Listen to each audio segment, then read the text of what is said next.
With the auto-tune, there's you don't have to do anything. Easy to start. I start every time. It's time, it's money, and it works. It's efficient. You know, we're about 26 miles west of Redding in Shasta County. So we just call it Rainbow Lake. Well, I needed a job. I just got done working in Los Angeles and I got tired of the city and I moved back home, and a friend of mine was running the log loader and he needed somebody to come run chainsaw and bump knots, so I took the job. And that was 30 years ago and I'm still here. Well, he's still learning, but he's getting better. He's been working with me for, well, since he was about 11. And he took a little break for a few years going to high school. He didn't work a lot. In the summers he came out and worked, and he started falling mostly last year. And he's getting better on the bigger trees out here. And but he seems to like it, so hopefully he'll stay for a little while. He's still young. He's still learning. Or we can go up and around the bend, and there's, I think he said 3 more road lines, and then on the first one in, there's like a big climb. Like I said, I gotta get a new bar for it. I'll show you what. I'll pick one up tomorrow. It's hard, and it's hot in the summertime. When it gets 110, it's pretty miserable. It's hard work, but it's fun, and it's rewarding. I mean, you get to see, you know, what you do when you're done at the end of the day, and it's just, it's great.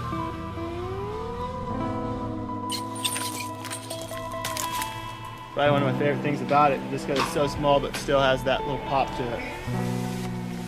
Got the saw, we were at low elevation, like 1,200 feet, and it did really good. It started easy, and then we moved up to the higher elevation, but then it, you know, works itself out as soon as you give it gas. You know, it does adjust itself a little bit, you know, because we're, you know, 4,500 feet now.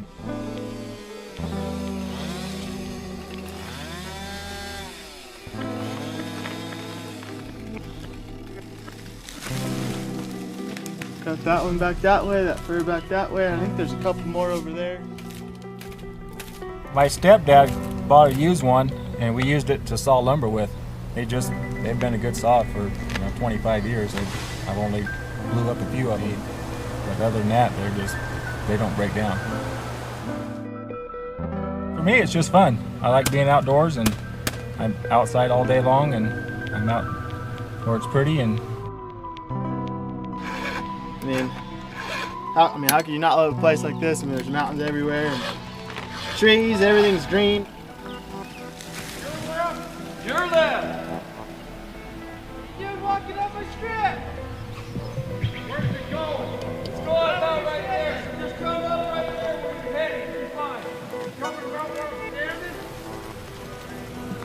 Yeah, just above you a little bit.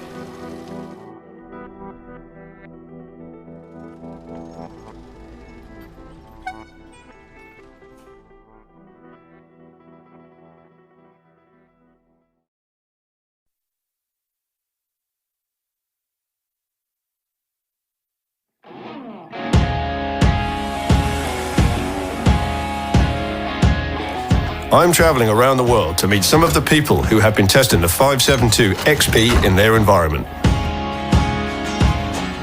I'm standing outside a sawmill here in Radium Hot Springs in Canada, and I'm here to meet with Warren and George that work as loggers in the mountains here. They've got a lot of trees to fell, so let's go give them a hand. I'm Andy Campbell, and this is Canada.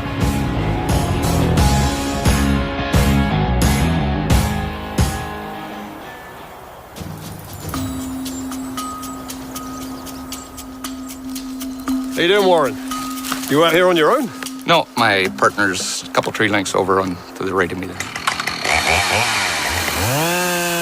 The forest for me is just my home. It's where I grew up. It's where I work. It's where I outdoor recreate. It's pretty much everything. Without the forest, I don't know what I would do. As a person, I like to think of myself as a hard-working, responsible, experienced logger. I've been logging since I got out of high school, and that was over 30 years ago. So The things I like about Warren is that he's just a good faller, and it's nice to have a good falling partner who can produce a lot of wood with you and work with, and good friend to go out fishing and hunting and that kind of thing with too.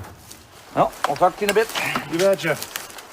I've been logging for 30, 31 years, and I've been falling for probably 27 of them years.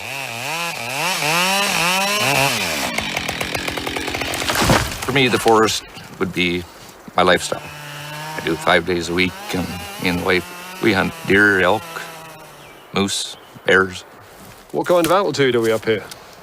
Here's about 4,000 feet. 4,000 feet. And how does that affect the timber? It makes it slow grow. And that makes it hard. It is. It's hard timber, and plus we got such a slow growing season here. Is what. Hard work for the saw. It is. In the summertime, it gets to be about 40 degrees Celsius, the hotter part of the year. In the winter, it gets to be minus 40 degrees Celsius too, so best of both worlds.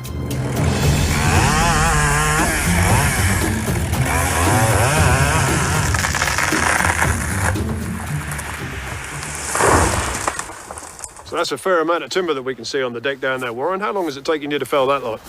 This is what I fell yesterday, like what's below us here. That's a day's work. That's a day's work. That's a lot of work for a saw. Yeah.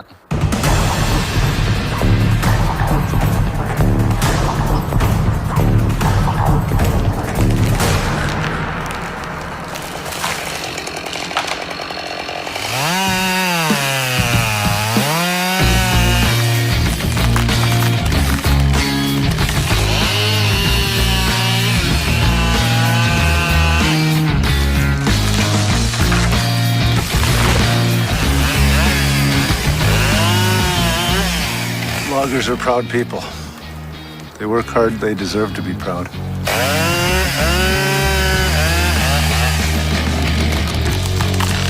So what do you reckon? Did it pass the test? I think so. Yep. Give you the power that you needed? Definitely. It's reliable. It's got lots of power for the size of it. It's like a 372, but it seems to be lighter. Has a little more chain speed as well. You need a saw big enough to cut the wood we have, and pretty much you need at least a 70cc saw for that. And if you're getting bigger wood, then this one might not even be enough, but I think it would pretty much handle to anything up to 5 feet easily. The anti-vibration on it, it's great. I hurt my hand a couple weeks ago, and probably wouldn't be using it right now if it wasn't for that. You guys must work at many different altitudes. Does having the auto-tune in the saw help you with keeping the tuning exactly where it needs to be? Oh, definitely. Yeah. You never have to mess with it. It's same thing in the wintertime. You don't have to bugger with it either. It's all around really good saw. Okay then, so you gonna bring all this lot down? Hopefully, I'll get her done. Okay, would you like a hand? If you don't mind, it'd be awesome.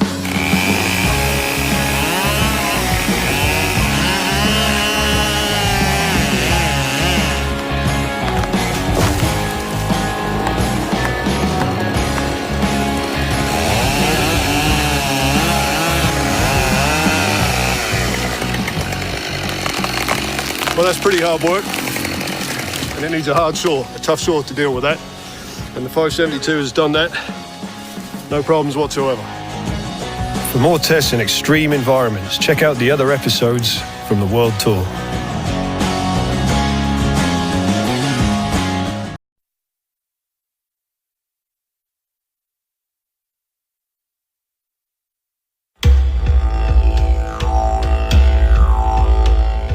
I'm traveling around the world to meet some of the people who have been testing the 572 XP in their environment. I'm here at Neil's sawmill, and it's normally a bit of a dust bowl, but he's just had some real bad rain here. It's a bit of a quagmire.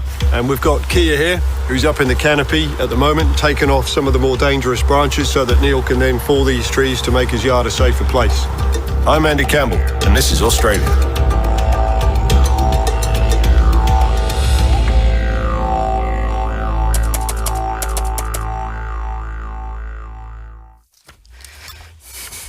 So today we've come to Neil's sawmill. He just needs to get some branches down that he's concerned about that have dropped some smaller limbs off them. So he's asked me to come in and prune a few branches. So that's my job here today. But he's also going to fell this tree shortly. So we'll get that on the deck and hopefully make the site a bit safer all round. My name is Kia. I've been an arborist for about 18 years. Most of my work is based in Australia, generally speaking in Victoria. Wonderful trees, quite a broad range, deciduous evergreen trees, small, large trees, pruning, removals. It's very interesting work, keeps me busy, and I've enjoyed every year.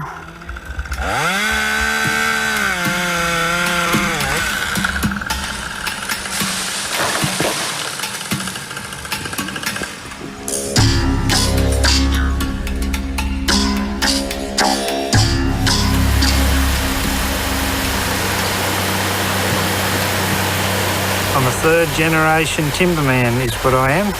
My father and his father before him were sawmillers. I'm actually a forest worker turned sawmiller, so I'm a little bit of both.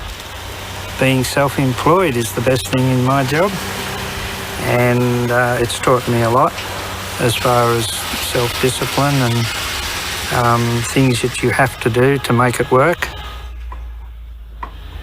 The chainsaw we use for cutting logs off, for docking, for occasional log falling, it has to be reliable, it has to be up to the job, and most of all, it's got to keep working when we want it to work.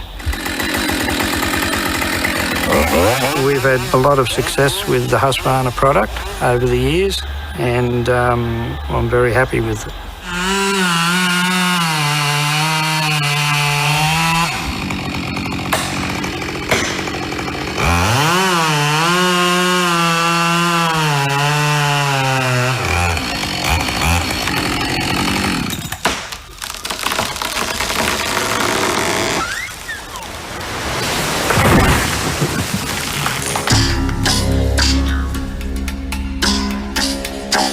So as we mentioned earlier, conditions here are fairly wet, but as a rule, Neil's main challenge when he's operating a chainsaw in Australia is the dusty conditions. And so Husqvarna have made a few adjustments to the machine to make that a lot less likely to happen. What do you think about that, Neil? It's a great improvement. On previous saws, a lot did end up into the chamber, whereas this was hard on the bottom of that, straight onto the top of the plastic. It did bypass some. Usually we wash the filter out in normal chainsaw mix petrol, let it dry or blow it out with some air. Always you see some residue going in there into the chamber, but with the introduction of that little seal, it seems to have all but stopped it, which is a plus for its engine life. And they seem to have the filters a little better now too. Improved there as well.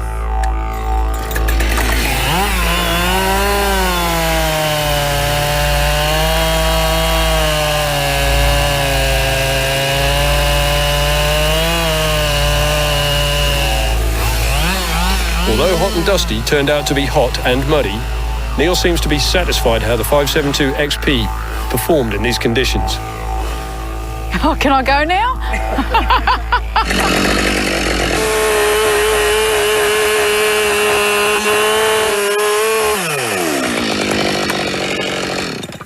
So that was the first time that you've used the saw really there, Kia. Yes. So first impressions? A lot of power straight off the bat, which was great. Nice handling. Feels very well balanced, which is great. Doesn't feel as heavy as I thought it would. It just sits with the body. The ergonomics are great. Yeah, I am pretty impressed. It's good. I'd like to have another crack.